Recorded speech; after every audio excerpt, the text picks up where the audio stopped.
Praise the lord. మీలో ఎవరైనా ఈ మాటలు వింటున్న మీరు ఎవరైనా బిడ్డలు కావాలని దేవుణ్ణి అడుగుతున్నారా సిస్టర్స్? అడుగుతున్నారా బ్రదర్స్? ఎందుకనో దేవుని కృప మరి ఈ మాటలు చెప్పమని ఆయన కృపను బట్టి చెప్తున్నాను. ఈ నా సొంత మాటలు కాదండి. మీరు ఎన్నో సంవత్సరాలుగా వివాహమైన తర్వాత బిడ్డలు కలగకపోతే ఆ బాధ ఎలా ఉండిద్దో ఆ బాధ పడ్డ వాళ్ళకి తెలిసిద్ది. పక్క నుండి చాలా మంది ధైర్యం చెప్తారు, ఏం కాదులే, పలానా వాళ్ళు ఉన్నారు, మాకు తెలిసిన వాళ్ళు ఉన్నారు, అన్ని సంవత్సరాలకు అయ్యారు, ఇన్ని సంవత్సరాలు పుట్టారు, అన్ని సంవత్సరాలని ఏదేదో చెప్తారు. కానీ అదే మీ మనసులో ఉన్న బాధ తీసేయడం ఎవ్వరి వల్ల కాదు. మాటలైతే చెప్పగలం కానీ సమస్య అయితే తీసేయలేం కదా. అయితే నాకు వివాహం అయినప్పుడు కూడా, వివాహం కానప్పుడు నాకన్నా ముందు మా అన్నయ్యకి వివాహమైంది. మా అన్నయ్య వాళ్ళకైనా సంవత్సరానికి నాకైంది. అయితే మా వదినకు కూడా సేమ్ ప్రాబ్లం. 4 సంవత్సరాల దాకా ప్రెగ్నెన్సీ కన్సీవ్ కాలేదు. అన్ని హాస్పిటల్స్లో చూపించారు. 4 సంవత్సరాలంటే పెద్ద గ్యాప్ ఏం కాదు, కానీ భయపడ్డారు. ఎందుకని ఇట్లా? ఇప్పుడు అమ్మ వాళ్ళ తరపున ఏ ప్రాబ్లం లేదు, నాన్న వాళ్ళ వదిన వాళ్ళ తరపున ఏ ప్రాబ్లం లేదు, కానీ ఎందుకు ఆగింది, ఎందువల్ల అని దేవుని అంటే అంత దేవునికి అయితే అంత దగ్గరగా లేమప్పుడు, అంత దగ్గరగా దేవుని మీద ప్రతిదానికి డిపెండ్ అయ్యేంత భక్తి అప్పటికి లేదు. అయితే అన్ని హాస్పిటల్స్ తిప్పారు. కొంతమంది ఏమో కడుపులో అదే గర్భాశయంలో బుడగలు ఉన్నాయని చెప్తారు. నీటి బుడగలు ఉన్నాయండి, దానివల్ల నిలబడట్లేదు అని చెప్తా ఉంటారు కదా. అలా మీకు కూడా చాలా మందికి చెప్పుండొచ్చు కదా. అయితే తర్వాత ఇక నాకు మ్యారేజ్ అయింది. మ్యారేజ్ అయిన తర్వాత నాకు ఫస్ట్ ప్రెగ్నెన్సీ వచ్చింది. ప్రెగ్నెన్సీ వచ్చిన తర్వాత ఆల్రెడీ వీడియో పెట్టాను కదా, మొదటి ప్రెగ్నెన్సీ అప్పుడు బాబు గ్రోత్ లేదు. అంతకన్నా ముందు అసలు టిఫా స్కాన్ చేయించడానికి ముందే దేవుని వాక్యం అంటే ప్రార్థన చేసుకుంటుంటే నాకు దేవుని మాటలు నా నోటికి నాకు తెలియకుండానే మాటలు నేనే ప్రార్థన చేసుకుంటున్నా. ఇప్పుడు ప్రెగ్నెంట్ వచ్చినప్పుడు మనం ఏమని ప్రార్థన చేస్తాం? నా బిడ్డ చక్కగా మంచి బలంగా పెరగాలి, ఆరోగ్యంగా ఉండాలి, పుష్టిగా ఉండాలయ్యా, బలహీనంగా పుట్టకూడదు, నాకు నార్మల్ డెలివరీ కావాలి, సిజేరియన్ వద్దు, ఇద్దరు బిడ్డ నేను ఇద్దరం క్షేమంగా ఉండాలి, పూర్తి ఆరోగ్యంతో ఉండాలి అని ప్రార్థన చేసుకుంటాం కదా. కంపల్సరీ అలానే చేసుకుంటాం. కానీ నాకు వచ్చిన ప్రార్థన ఏంటంటే, నా కడుపులో ఉన్న బిడ్డ పుట్టిన తర్వాత మీకు వ్యతిరేకంగా జీవిస్తాడు అనుకుంటే, అలా జీవించే బిడ్డ నా కడుపులో ఉంటే నాకొద్దు, నువ్వు ఇప్పుడే తీసేసుకోయ్యా, నాకొద్దు. ఇప్పుడు నేను ఇన్ని నెలలు మోసి కని పెంచిన తర్వాత ఒక వయసు వచ్చిన తర్వాత అసలు మీకు వ్యతిరేకంగా జీవిస్తాడు, అలా జీవించే జీవితంతో ఉండే బిడ్డ నాకొద్దు, ఇప్పుడే తీసేసుకో, నాకొద్దు అని నాకు తెలియకుండానే ఆ ప్రార్థన వచ్చేసింది. అప్పటికే అన్నయ్య వాళ్ళకి మ్యారేజ్ అయ్యి 2 years అయింది. ఇక నాకు ఆ ప్రార్థన వస్తుంది. ఫస్ట్ ప్రెగ్నెన్సీ వచ్చినప్పుడు అందరికీ సంతోషంగా చెప్పుకుంటాం కదా, బంధువులకు కూడా, ఏమ్మా పెళ్ళైంది కదా, మరేమన్నా విశేషమా, ఏమ్మా మరి పెళ్ళై సంవత్సరం అయింది, మరేమన్నా గుడ్ న్యూసా, అందరూ అడుగుతూ ఉంటారు కదండి సంతోషంగా. అప్పుడు అవునమ్మా, అవును, ఇప్పుడు 3వ నెల 4వ నెల అని చెప్తాము సంతోషంగా. వాళ్ళు కూడా సంతోషపడతారు, పోన్లమ్మా దేవుడు గర్భాన్ని తెరిచాడు అని చెప్తా ఉంటారు. అయితే అలాంటి సంతోషానికి బదులు నాకు తెలియకుండానే ప్రార్థన వచ్చేసింది. ఆల్రెడీ మీకు యూట్యూబ్లో వీడియో పెట్టాను. నాకు పుట్టబోయే బిడ్డ గురించి ముందే తండ్రి నాతో మాట్లాడాడు అని పెట్టాను మీకు ఆల్రెడీ. మీరు సరిగ్గా చూసారో లేదో నాకైతే తెలియదు. ఎందుకనో దేవుడు మళ్ళీ చెప్పమని నాకు ప్రేరేపించాడు. అంటే నేనేదో మీకన్నా భక్తిపర్రాలను, మీకన్నా నేను దేవుని ఎడల అంత భయభక్తులు కలిగి, మీకన్నా నేను అంత దగ్గర కాదండి తండ్రికి. కానీ ఎందుకనో తండ్రికి జాలి, నా మీద జాలి పడి మీతో పాటు నన్ను కలుపుతున్నాడు. మరి నేనెంత, నా బ్రతికెంతో నాకు తెలుసు, నేను ఎలాంటిదన్నో తండ్రికి తెలుసు. అయితే ఇలా ఇక ఆ మాటలు వచ్చాయి. అప్పటికి 5th మంత్లో టిఫా స్కాన్ చేయించలేదు ప్రతి ఒక్కరు. ఇప్పుడు పిల్లలు ఉన్న వాళ్ళు ప్రతి ఒక్కరికి టిఫా స్కాన్ అంటే ఏంటో తెలిసింది. టిఫా స్కాన్ తెలీదు, చేపించలేదు.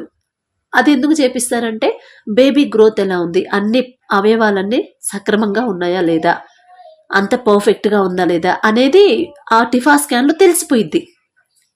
ఏదైనా ప్రాబ్లం ఉన్నా కూడా అందులోనే తెలిసిపోయిద్ది. అయితే అయితే ఇక అట్లా 3 రోజులు 3 days ఉంటే టిఫా స్కాన్కి వెళ్తాము. హాస్పిటల్కి వెళ్ళాము. అప్పుడు నేను అమ్మ వాళ్ళ దగ్గరికి వెళ్ళాను. 5వ నెలలో నిద్ర చేయాలని చెప్తారు కదా, నిద్ర కోసమని వెళ్ళాను అమ్మ వాళ్ళ దగ్గరికి హైదరాబాద్ నుంచి. ఇక్కడ ఉన్నప్పుడు ఇక్కడ హైదరాబాద్లోనే హాస్పిటల్లో చూపించుకున్నాను. అప్పుడు 4 months వరకు బాగానే ఉందన్నారు. ఇక 5th month టిఫా స్కాన్ చేయాలి. టిఫా స్కాన్ ఇక్కడ చేయించలేదు. అక్కడికి 5వ నెల నిద్రకి వెళ్ళాను కదా, అక్కడే చేపిద్దామని అనుకున్నాము. సరే ఇక అక్కడ 3 రోజులుంటే ఒకరోజు ఫస్ట్ రోజు వెళ్ళాము హాస్పిటల్కి. వెళ్తే డాక్టర్ గారు లేరమ్మా, 2 రోజుల్లో వస్తారంటే సరే 2 days ఆగి వెళ్ళాము. ఆగి వెళ్ళేటప్పుడు ఇంకా 2 రోజులుంటే హాస్పిటల్కి వెళ్ళాలనగా నేను ప్రార్థన చేసుకుంటాం. మనం ప్రార్థన చేసుకుంటాం కదా, మంచి హెల్దీగా బేబీ పుట్టాలని, ఇద్దరం క్షేమంగా ఉండాలని, ఇద్దరం హెల్దీగా ఉండాలని, ఏ ప్రాబ్లం రాకూడదని, ప్రసవం కాన్పు అంత నార్మల్ డెలివరీ కావాలని, సుఖప్రసవం కావాలని ఇదే ప్రార్థన వచ్చింది కదా మనకి. అయితే ఆ రోజు ప్రార్థనలో ఇదే ప్రార్థన వస్తుంది. ఇప్పుడు మీకు చెప్పే కదా, నాకు నా కడుపులో ఉన్న బిడ్డ పుట్టిన తర్వాత దేవునికి వ్యతిరేకంగా, అయ్యా మీకు వ్యతిరేకంగా జీవించే బిడ్డ అయితే నాకొద్దు, నువ్వు తీసేసుకో అని నాకు తెలియకుండా, అసలు సుఖప్రసవం బిడ్డ క్షేమంగా ఉండాలి, నేను క్షేమంగా ఉండాలి, ఆ ప్రార్థన రాకుండా ఈ ప్రార్థన వస్తుంది. నాకు తెలీదు. నేను ఎవరితో చెప్పలేదు కూడా, నాన్నతో చెప్పలేదు, అమ్మతో ఎవరితో చెప్పలే, మా హస్బెండ్తో కానీ ఎవరితో చెప్పలేదు. ఇదేంటి తర్వాత నాకు అర్థం కాల, ఇదేంటి ప్రార్థన ఇలా వస్తుంది. ఫస్ట్ కాన్పు, ఫస్ట్ ప్రెగ్నెన్సీ, అందరూ సంతోషంగా అందరికి చెప్పేసాము, అందరూ సంతోషంగా ఉన్నారు. అటు ఇటు అమ్మ నాన్న, అటు అత్తమ్మ అందరూ సంతోషంగా ఉన్న టైంలో ఈ ప్రార్థన ఎందుకు వస్తుందో నాకు అర్థం కాల. తర్వాత 3 days తర్వాత ఈ 2 రోజులు ఇదే ప్రార్థన వచ్చింది. ఈ 2 days తర్వాత 3వ రోజు హాస్పిటల్కి వెళ్ళాము. ఇక ఆయన చెక్ చేశారు డాక్టర్ గారు, ఆయన బాగా చూస్తారు. చెక్ చేసిన తర్వాత ఆయనకు డౌట్ వచ్చింది. అమ్మ టిఫా స్కాన్ చేయించారా అని అడిగారు. లేదు సార్ చేయించలేదు అన్నాం. ఒకసారి టిఫా స్కాన్ చేయించుకోండి అని రాశారు. రాసిన తర్వాత రిపోర్ట్స్ తెచ్చిచ్చిన తర్వాత ఇక ఆయన చూస్తున్నాడు. మళ్ళీ ఆయనకు డౌట్ వచ్చి పెద్ద సిటీలో పెద్ద హాస్పిటల్, అదే స్కానింగ్ సెంటర్కి రాశాడు. సరే సిటీలో ఆ స్కానింగ్ సెంటర్కి వెళ్ళాము.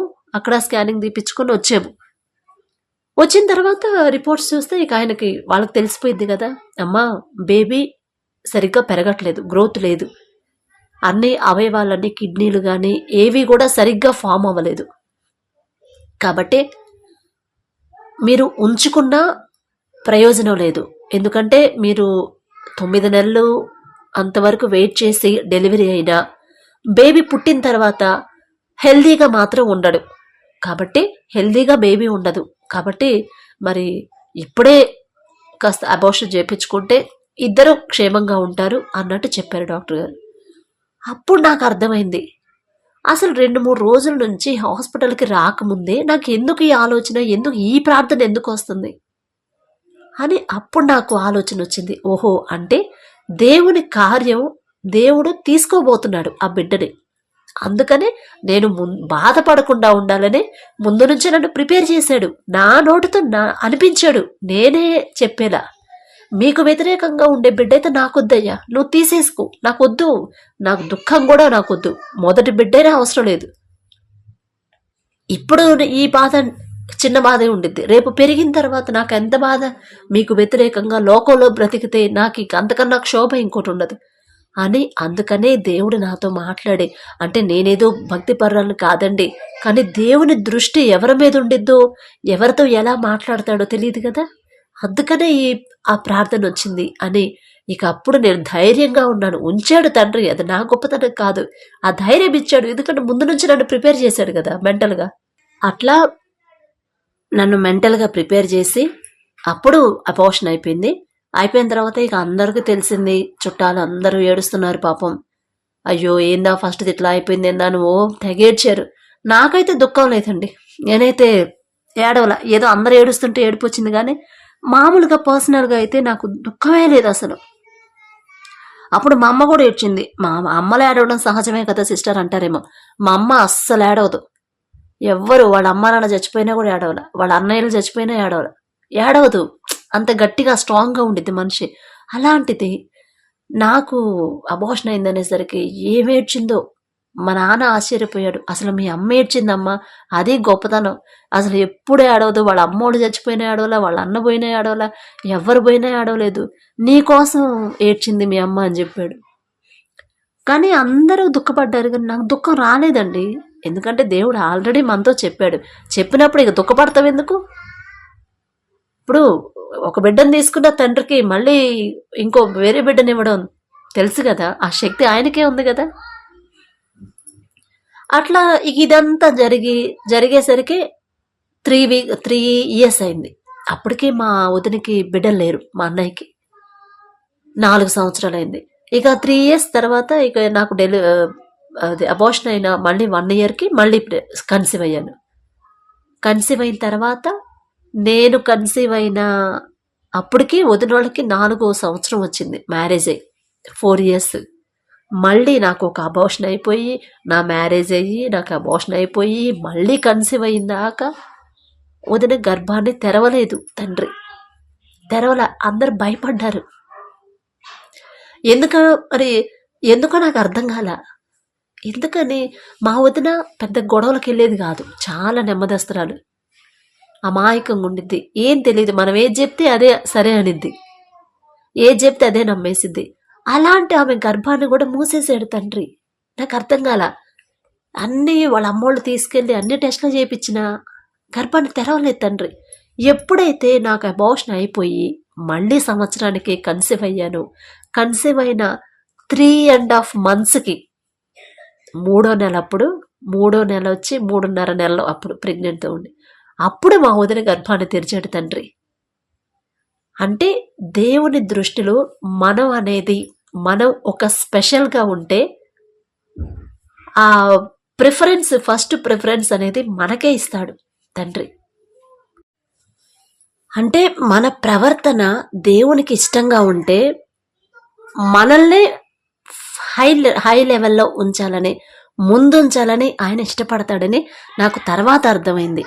4 సంవత్సరాల దాకా ప్రెగ్నెన్సీ రాకుండా మా వదిన చాలా బాధపడ్డారు. ఎందుకంటే బిడ్డలు లేకపోతే ఆ బాధ ఎలా ఉండిద్దో ఆ బాధ పడే వాళ్ళకి తెలిసిద్దండి. ఒడ్డు నుండి ఎన్నైనా చెప్పొచ్చు, ఎంత ధైర్యం మాటలైనా చెప్పొచ్చు, కానీ ఆ బాధ అనేది పడే వాళ్ళకి తెలిసిద్ది.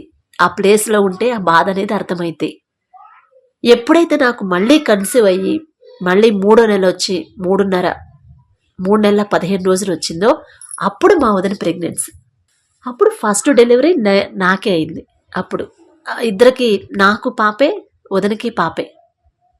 అప్పుడు 3.5 నెలల తేడా ఇద్దరికి. నా కూతురు పెద్దది, అన్నయ్య కూతురు చిన్నది. నాకన్నా సంవత్సరం ముందు పెళ్ళైంది అన్నయ్యకి.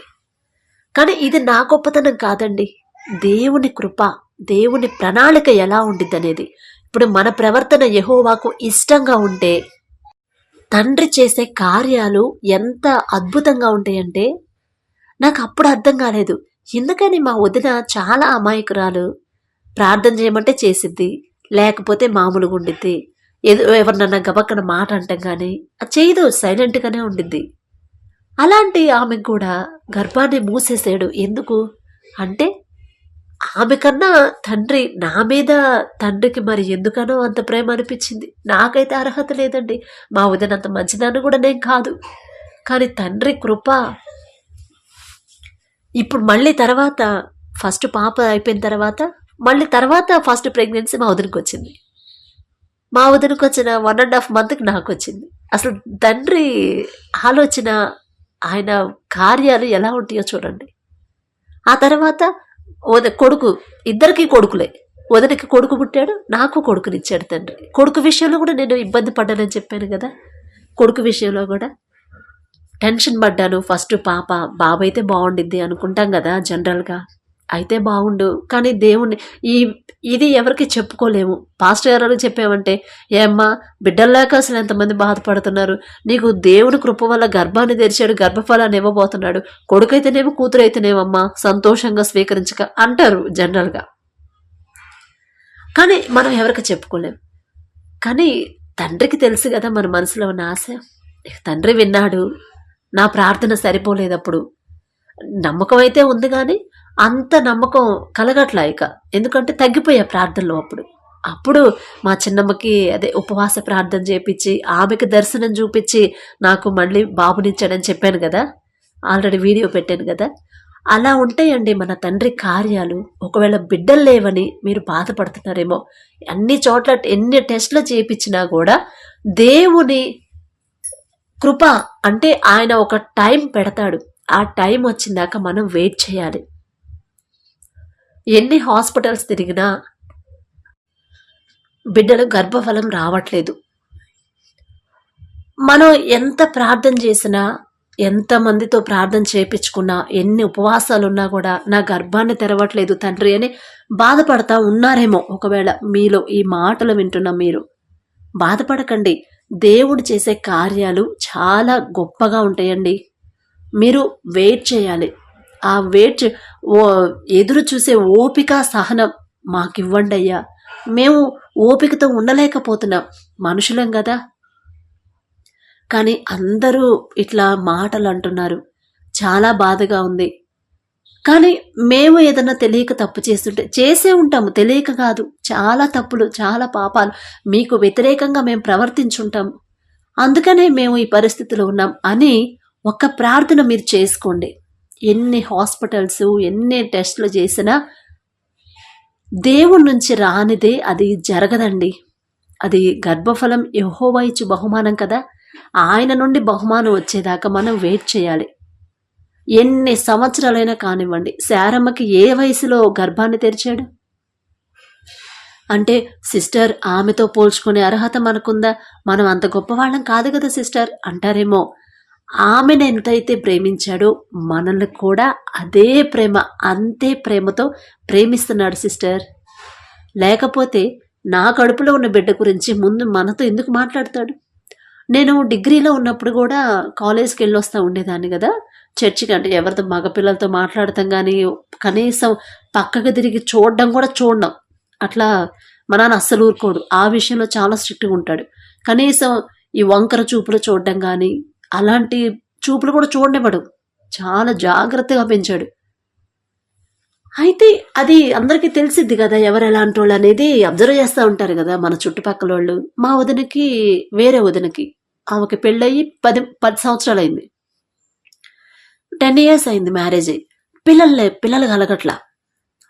అప్పుడు ఒకసారి ఎందుకనో నేను ఆ రోజు హాలిడే ఇచ్చారు, ఇంటికి తీసుకెళ్ళింది. అమ్మ ఒకసారి ఇంటికి రావా అంది. ఎందుకు వదినా అంటే, ఒకసారి రామ్మా అంటే, సరే ఎందుకోలే అని చెప్పి నేను మామూలుగా వెళ్ళాను. అమ్మ నాకు పిల్లలు కలగట్లేదు, కొంచెం ప్రార్థన చేయవా అంది.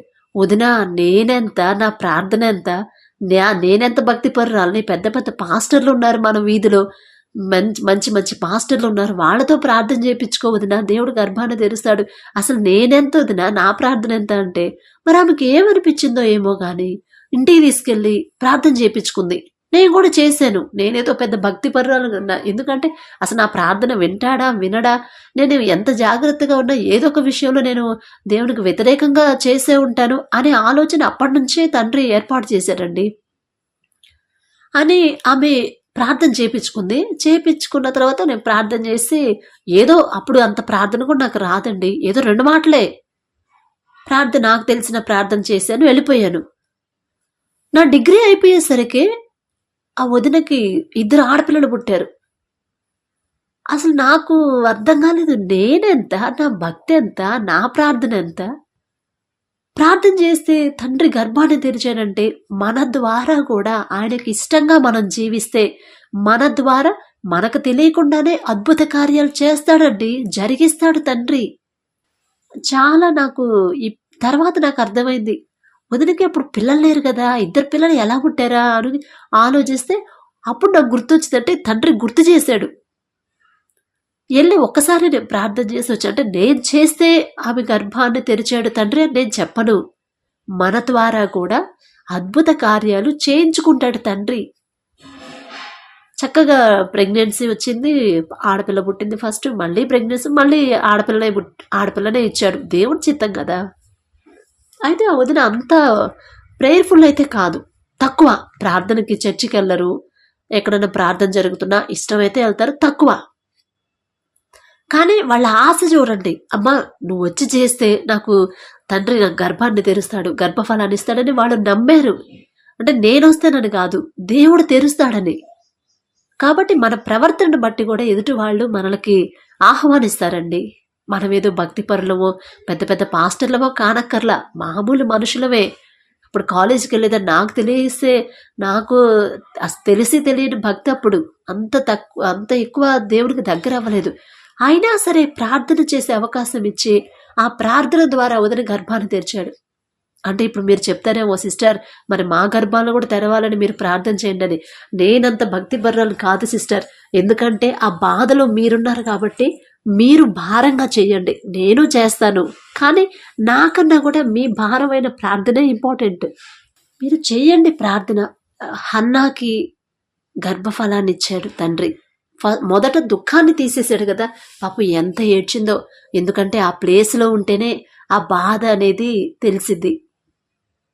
ఎదుటి వాళ్ళకి మనకొచ్చిన బాధ మనకే తెలిసిద్ది, కానీ ఎదుటి వాళ్ళకి తెలియదు కదండి. అంత బాధపడలేరు. ఏదో ఓదార్పు మాటలు చెప్పినా అంత బాధ అయితే పడలేరు. కానీ ఐ కెన్ అండర్స్టాండ్, నాకు తెలుసు, నేను అర్థం చేసుకోగలనండి. ఆ మనసు తండ్రి ఇచ్చాడు. పెళ్ళయి ఇన్ని సంవత్సరాలైనా బిడ్డలు లేకపోతే బయట అందరూ అట్లా మాటలు మాట్లాడుతూ ఉంటే, మనసు నొచ్చుకునే మాటలు బాధ పెడతా ఉంటే ఆ బాధ ఎలా ఉండిద్దో ఆ ప్లేస్లోకి వెళ్ళి మనం ఆలోచిస్తే తెలిసిద్ది. కాబట్టి ఎవరైనా ఈ మాటలు వింటున్న మీరు, ఒకవేళ పెళ్ళై ఎన్ని సంవత్సరాలైనా బిడ్డలు లేకపోతే ఒక్క ప్రార్థన, హన్నా ఎలాగైతే భారంగా ప్రార్థన చేసిందో, ఆమె ప్రార్థన మనసులోనే చేసుకుంది కదా. కన్నీరైతే కారుస్తుంది కానీ ప్రార్థన పైకి చేయట్లా. అంటే పూర్తిగా దేవుని మీద మనసంతా కృమ్మరించి ఆమె ప్రార్థన చేస్తుంది కదా. అంత పెద్ద దైవజనుడే గుర్తించలేకపోయాడు. కాబట్టి మీరు చేసుకునే ప్రార్థన అలా చేసుకోండి, భారంగా ప్రార్థన చేసుకోండి. అయ్యా నాకు బిడ్డల్ని ఇవ్వయ్యా, వీళ్ళు ఎన్ని మాటలు అంటున్నారయ్యా, నాకు బిడ్డల్ని ఇవ్వయ్యా అని అట్లా అడగొద్దు. మీ కృపను బట్టి నాకు వివాహమైంది, మీ కృపను బట్టి నాకు ఇంత మంచి భర్త దొరికాడు, ఇంత మంచి కాపురం, ఇంత మంచి సంసారం దొరికిందంటే అదే నా గొప్పతనం కాదయ్యా, మా అమ్మ నాన్న కూడా కాదు, మీ కృప మీ నుంచి వచ్చింది కాబట్టి నేను ఇంత సంతోషంగా ఉన్నా. కానీ బిడ్డల గర్భఫలం కూడా మీ నుంచే రావాలి. మీరిచ్చే బహుమానం కోసం ఎదురు చూస్తున్నాను. ఒకవేళ మీకు వ్యతిరేకంగా నేనేమన్నా తప్పు చేసి ఉంటే నన్ను క్షమించండి అయ్యా. మిమ్మల్ని క్షమాపణ అడిగే అర్హత కూడా నాకు లేదు, మీ వైపు చూసే అర్హత అంతకన్నా లేదు. కానీ అందరూ నిందిస్తున్నారు, అందరూ బాధపడుతున్నారు. నాతో పాటు పెళ్ళైన వాళ్ళందరికీ గర్భఫలాలు వచ్చాయి, కానీ నాకు ఆపేరంటే మీరిచ్చే బహుమానం అంత గొప్పగా ఉండబోతుందని తెలుసుకునే మనసు, హృదయం నాకు ఇవ్వండి. అంత గొప్ప బిడ్డను మీరు నాకు ఇవ్వబోతున్నారు, అందుని బట్టి మీకే వందనాలు. ఆ బిడ్డను పొందుకునే అర్హత నాకు లేదయ్యా, కానీ మీ కృప, మీ జాలి, మీ దయ నా మీద ఉంచి మీరు నా మీద జాలిపడి నా గర్భఫలాన్ని ఇవ్వండి అయ్యా. హన్నా గర్భాన్ని తెరిచారు. శారమ్మకి 100 సంవత్సరాలు 90 సంవత్సరాలకి గర్భఫలాన్ని ఇచ్చారు. వాళ్ళతో పోల్చుకునే అర్హత నాకు లేదయ్యా. నేనెంత, నా బ్రతికెంత, నా భక్తి ఎంత, వాళ్ళతో పోల్చుకునే అర్హత నాకు ఇంత కూడా లేదయ్యా. అయినా సరే అడుగుచున్నానయ్యా, నా గర్భాన్ని తెరవండి. నా గర్భఫలం ఇవ్వగల శక్తి మీకే ఉంది. ఏ డాక్టరు నాకేమీ చేయలేడు, ఏ టెస్టులు ఎవ్వరూ నాకు గర్భఫలం ఇవ్వలేరయ్యా, బిడ్డలను ఇవ్వలేరు. అది మీ నుండి వస్తేనే నేను పొందుకుంటా, మీ నుంచి వస్తేనే నేను సంతోషంగా పొందుకోగలను అని ప్రార్థన చేసుకోండి ప్రతిరోజు. హన్నాకి మొదట దుఃఖాన్ని తీసేశారయ్యా. నాకున్న దుఃఖాన్ని, నా భర్తకున్న దుఃఖాన్ని మొదట తీసేయండి. ఇక ఎవరెన్ని మాటలన్నా కూడా మేము పట్టించుకోము, ఎందుకంటే మీరు నాకు గర్భఫలం ఇవ్వబోతున్నారు. నాకైతే అర్హత లేదయ్యా పొందుకునే అర్హత. అయినా సరే నా మీద జాలిపడి నా మీద కనికరించి గర్భఫలాన్ని ఇవ్వబోతున్నారు. అందును బట్టి మీకే స్తోత్రం. మీకు మహిమకరంగా బిడ్డలు పెంచేలా మీ కృప అనుగ్రహించండి అని మనస్ఫూర్తిగా హృదయం అంతా కృమ్మరించి హార్ట్ఫుల్గా దేవుణ్ణి అడగండి. ఎందుకంటే మీరు ఆ దుఃఖంలో ఆ బాధలో ఉన్నారు కాబట్టి ఆటోమేటిక్గా కన్నీళ్ళు వచ్చేస్తాయండి. మన తండ్రి కన్నీరు తుడిచి కన్నీరు కారిస్తే చూడలేడండి మన తండ్రి, అస్సలు చూడలేడు. మనతో పాటు ఏడుస్తాడు. అమ్మా నువ్వు ఏడవద్దు తల్లి, నేను ఇస్తాను, నువ్వు ఏడవద్దమ్మా, నువ్వు ఇంకా నా దగ్గర అవ్వడానికి నేను ఆపాను, కానీ నీ మీద కోపం లేదు తల్లి, నువ్వు పూర్తిగా నా మీద ఆధారపడాలని నేను ఇప్పటి వరకు ఆపానని తండ్రి ధైర్యం చెప్తాడు, దుఃఖాన్ని తీసేస్తాడు. గర్భఫలం కూడా మీరు పొందుకోబోతున్నారండి. ఇది నా మాట కాదు, ఇది నా సొంత మాటలు కాదండి, దేవుని కృప. ఎవరైతే మరి ఈ మాటలు చెప్పాలని నాకైతే ఉదయం నుంచి నాకు ఆలోచన అయితే లేదు, కానీ మరి దేవుని కృపను బట్టి ఇదే టాపిక్ అనేది నాకు మనసులోకి వచ్చింది. ఎవరైతే బిడ్డల కోసం ఎదురు చూస్తున్నారో ఇప్పుడు నేను చెప్పినట్టు ప్రార్థన చేసుకోండి. తగ్గింపు ప్రార్థనే తండ్రికి ఇష్టం. కన్నీటితో అడగండి, హృదయానంతా అసలు మనస్ఫూర్తిగా అడగండి. ఖచ్చితంగా తండ్రి మీకు గర్భఫలాన్ని ఇస్తాడు. ఇచ్చినప్పుడు ఒకవేళ కాదు, ఇస్తున్నాడు అంతే. దేవుని మహాకృపను బట్టి బిడ్డలు పొందుకుంటే ఒక్క మెసేజ్ నాకు పెట్టండి, ఎందుకంటే దేవుడికి థ్యాంక్స్ చెప్పాలి కదా. అంతే ఎంత భారంగా అడిగామో అంతే భారంగా అంతే హార్ట్ఫుల్గా మరి బిడ్డలు ఇచ్చిన తండ్రికి థ్యాంక్స్ చెప్పాలి కదండి. మీతో పాటు కలిసి నేను కూడా దేవుడికి థ్యాంక్స్ చెప్పాలి కదా. నాకైతే అర్హత లేదు మీతో కలపడానికి, నాకు ఎటువంటి అర్హత లేదు. అయినా మీతో పాటు నన్ను కూడా కలుపుతున్నాడు. మరి నేనెంతో నా బ్రతికెంతో నా తండ్రికి తెలుసు. కాబట్టి ఒక్క మెసేజ్ నాకు పెడితే మీతో పాటు కలిసి దేవుణ్ణి స్తుతిస్తామండి. Praise the lord. ఒక చిన్న ప్రార్థన చేసుకుందాము. కృపగల దేవా మీకు స్తోత్రం, రాజాతి రాజా మీకు స్తోత్రం, దేవాతి దేవా మీకు స్తోత్రం నా తండ్రి, నా ప్రభా. మరి ఈ మాటలు నా తండ్రి నా నోటి వెంట వచ్చినాయి కాదు తండ్రి, నా మాటలు కాదయ్యా. మరి ఎవరైతే ఈ పరిస్థితిలో ఉన్నారో మీకు మాత్రమే తెలుసు తండ్రి. మరి ఎవరెవరు నా తండ్రి మరి వివాహమయ్యి సంవత్సరాలు గడిచినా కూడా బిడ్డలు లేక బాధపడుతున్నారు, గర్భఫలం పొందుకోలేకున్నారు నా తండ్రి. ఒక్కసారి వారిని జ్ఞాపకం చేసుకోండి ప్రభా. నా మాటలు కాదు తండ్రి, నేను అడిగానని కాదు ప్రభా, నాకైతే అర్హత లేదు నా తండ్రి, కానీ మీరివ్వబోతున్నారు కాబట్టి మరి ఈ మాటలు వినేలా మీ కృప అనుగ్రహించారు. అందును బట్టి మీకే స్తోత్రం ప్రభా. మరి ఎవరైతే గర్భఫలం కోసం ఎదురు చూస్తున్నారు, బిడ్డలు లేరని బాధపడుతున్నారు, బిడ్డలు లేరని వేదన పడుతున్నారు, నిందల పడుతున్నారు, మాటలు అనిపించుకుంటున్నారు, ఒక్కసారి వారి వైపు చూడండి తండ్రి. మరి మీరు ఒకవేళ ఆలస్యం చేసినా కూడా ఏదో ఒక అద్భుత కార్యం, ఏదో ఒక గొప్ప కార్యం నా తండ్రి, గొప్ప మేలు మా కోసం మీరు దాచి ఉంచుతారు నా తండ్రి. మరి ఆ గొప్ప మేలు మేము పొందుకునేలా ఓర్పు సహనం మీరు ఇవ్వండి నా తండ్రి. మిమ్మల్ని అడిగే అర్హత లేదు, మిమ్మల్ని అడిగే అర్హత పొందుకునే అర్హత అంతకన్నా లేదు తండ్రి. ఒక్కసారి వారిని జ్ఞాపకం చేసుకొని మీ దృష్టి వారి మీద ఉంచండి ప్రభా. మరి ఎంతో మంది మీ ఎడల భయభక్తులు గలవారు ఉంటుంటారు నా తండ్రి. ఈ మాటలు వింటున్నా వాళ్ళలో వారితో పాటు నన్ను కూడా కలపడానికి నేనెంత, నా బ్రతుకెంత తండ్రి. నాకు మీరు చేసిన మేలు వాళ్ళకి ప్రభా మరి వాళ్ళతో షేర్ చేసుకునే అవకాశం మీరు నాకు ఇచ్చినందుకు ఏ పాటి దాన్ని ప్రభా, అందును బట్టి మీకే స్తోత్రం తండ్రి. మరి వారి గర్భాన్ని ప్రభా ఒక్కసారి ప్రభా మీరిస్తేనే గర్భఫలం పొందుకోగలవు నా తండ్రి. మీరు ఇవ్వకపోతే ఎన్ని టెస్టులు చేయించుకున్నా, ఎన్ని మందులు వాడినా, ఎన్ని హాస్పిటల్స్ తిరిగినా కూడా గర్భం రాదు నా తండ్రి. గర్భఫలం అనేది మీరిచ్చు బహుమానం నా తండ్రి. మరి వీరి కొరకు నా ప్రభా మరి ఎంతమంది అయితే బిడ్డల కోసం ఎదురు చూస్తున్నారు, వారికి ఇవ్వాల్సిన బహుమానం నా తండ్రి మీరు ఏర్పాటు చేసే ఉంటారు ప్రభా.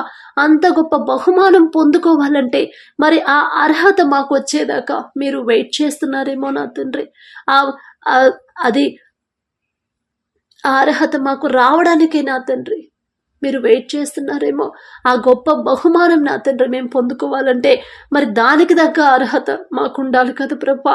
ఒక ఉద్యోగం రావాలంటే అందుకు ఉద్యోగానికి తగ్గ అర్హతలు ఉంటేనే ఉద్యోగం ఇస్తారు నా తండ్రి. అలాగే ప్రభా మరి మీరిచ్చే బహుమానం పొందుకోవాలంటే మాకున్న కావాల్సిన అర్హతలు ఏంటో మాకైతే తెలియదు ప్రభా, మీకు తెలుసు నా తండ్రి.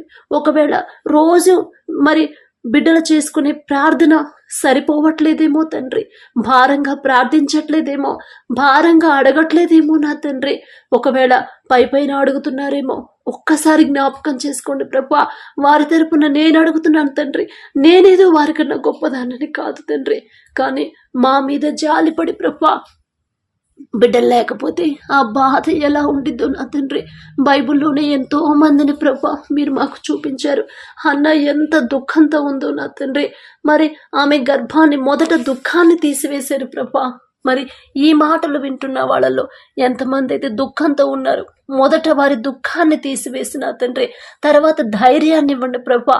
మీరు ఇవ్వబోతున్నారనే ఆశతో నా తండ్రి ఓర్పుతో, సహనంతో, విశ్వాసంతో ఎదురు చూసే కృప మీరు అనుగ్రహించండి. మీరిస్తేనే ప్రభా మేము ఆ ఓర్పు మాకు వచ్చింది. మా అంతటి మా వల్ల అయితే కాదు తండ్రి. మేము ఊరకనే అసహనమై ఊరకనే ప్రభా మరి విసుక్కుంటా ఉంటాము తండ్రి, ఊరకనే బాధపడిపోతూ ఉంటాం. వద్దు తండ్రి, మీరు మా కోసం మరి బిడ్డలేని వాళ్ళ కోసం మీరు దాచి ఉంచిన బహుమానం ఎంత గొప్ప బహుమానమో నా తండ్రి. మరి అంత గొప్ప బహుమానం నా తండ్రి బిడ్డలు పొందుకోవడానికి మీరు మార్గాన్ని చూపించిన దేవా మీకే స్తోత్రం నా తండ్రి. ఎవరెవరైతే నా ప్రభా మరి బిడ్డలు లేక బాధపడుతున్నారో, ఎంతమంది అయితే వేదన పడుతున్నారు, ఇప్పటి వరకు వారు చేసిన ప్రార్థన మీకు సరిపోలేదేమో తండ్రి, అంత భారం రాలేదేమో నా తండ్రి.